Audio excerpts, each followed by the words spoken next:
பெண்ணின் பிரத்யேகமான திருமணம் Vivaha the Chennai silks. Yes, வீடு, ஸ்கூல்ஸ், ஹோட்டல்ஸ், ஸ்டோர் ரூம் இங்கெல்லாம் பார்ட்டிஷன் வால் கட்டணும்னாலும் இப்போ பில்டிங் போனஸோட first choice Renocon Rapid Wall Panels. No compromise. உங்க சைடுலயும் எங்க சைடுலயும். It's a GT promise. GT Holidays, South India's #1 travel brand. நாங்க பாட்டுக்கிட்டு படிச்சுக்கிட்டு விளையாடிக்கிட்டு போர் அடிச்சா டிவி பார்த்துட்டு பாட்டு கேட்டுட்டு ஜாலியா இருந்தோம். சும்மா இருந்த எங்களை பார்த்து இது ரசிகர் கூட்டம், தற்குறி கூட்டம், கொள்கையில்லா கூட்டம், இது அரசியல் மயமாக்கப்படாத கூட்டம் அப்படி இப்படின்னு சொல்லி கடைசியில எங்களை எங்க கொண்டு வந்து நிறுத்திருக்கீங்க பாத்தீங்களா? இதுக்கப்புறம் இவங்க அரசியல் மயமாக்கப்படாத கூட்டம் உங்களால சொல்ல முடியும்? வந்துட்டோம்ல அரசியல் களத்தை நோக்கி. இது உங்களுக்காக புதன்கிழமை அன்று சென்னை பாரிமுனை பகுதியில் எங்கள் தமிழக வெற்றி கழகத்தின் சொந்தங்கள் வருகின்ற 2026 சட்டமன்ற தேர்தலுக்காக சர்வே பணியில் ஈடுபட்டிருந்த போது 100க்கும் மேற்பட்ட குண்டர்களால் கடுமையாக தாக்கப்பட்டார்கள். அதில் ஒரு கர்ப்பிணி பெண் உட்பட பச்சிலம் குழந்தை முதல் பிறக்கவிருக்கும் குழந்தைகளின் மீதும் இவர்களின் வன்முறை வெறியாட்டங்கள் நாளுக்கு நாள் இங்கு அதிகரித்துக் கொண்டே இருக்கின்றது. கர்ப்பிணி பெண் என்றும் பாராமல் இப்படி அராஜக தாக்குதல்களில் ஈடுபடும் இந்த தீய சக்தியினருக்கு எதிராக நான் எனது கண்டனங்களை இங்கே நான் தெரிவித்துக் கொள்கிறேன். பெண்களுக்கு எதிராக நடக்கும் அநியாயங்களுக்கும் அக்கிரமங்களுக்கும் எதிராக குரல் கொடுக்க ஒரு பெண்ணாக இருந்தாலே போதுமே தவிர வயது அவசியமில்லை. 2026 தமிழக வெற்றி கழகம் ஆட்சிக்கு வந்த உடனே முதல் அரசே நீங்க தான்.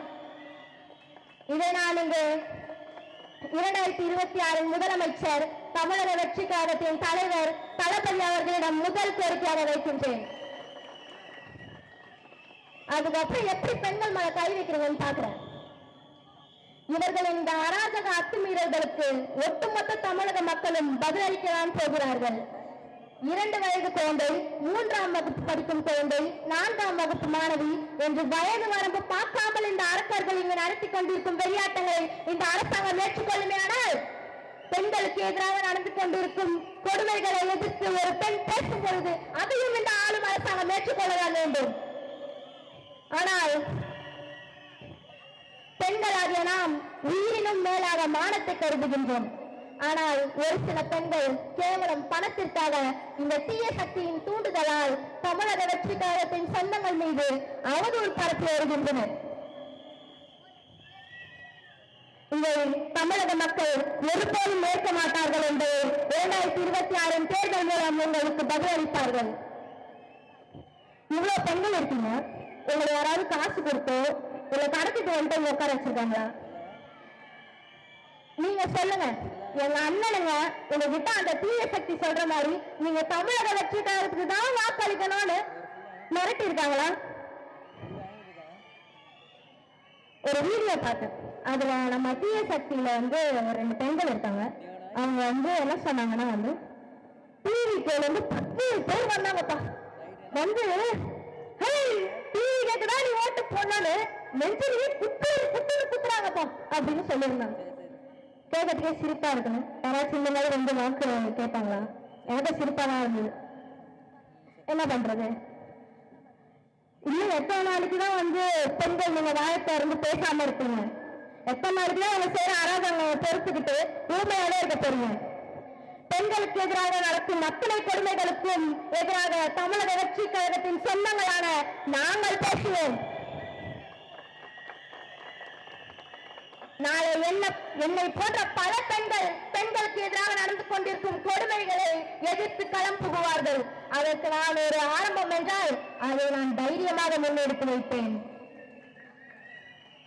அப்படி நாங்கள் பேசுவது இந்த அரசாங்கத்திற்கு அச்சுறுத்தலாக இருந்தால் இனி எந்த ஒரு பெண் குழந்தை மீதும் பெண்கள் மீதும் ஒரு சிறு வன்கொடுமை கூட நடக்காது. அதையும் மீறி நடந்தால் நாங்கள் இந்த ஆட்சியை கலைத்துவிட்டு மறுதேர்தல் நடத்த சம்மதிப்போம் என்று எழுத்துப்பூர்வமாக ஆளுநரிடம் ஒப்படையுங்கள். நாங்கள் பேசுவதை நிறுத்தி விடுகின்றோம். நம்ம தளபதியோட பனையூர் வீட்டோட பெண்களை எல்லாம் சேர்த்து ஒருத்தர் தப்பா பேசியிருந்தாரு.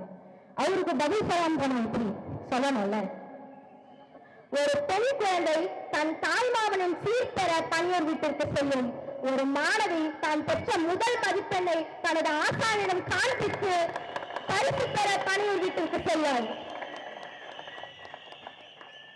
ஒரு பெண் ரசிகை தன் அண்ணனின் வாழ்த்துக்களை வாங்க பணியூர் வீட்டிற்கு செல்வாள்.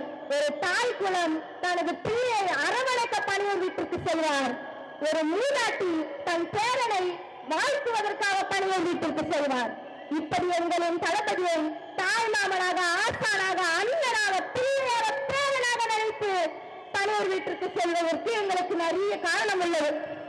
வயதில் பெரியவர் மீது சற்று நாவடக்கம் தேவை.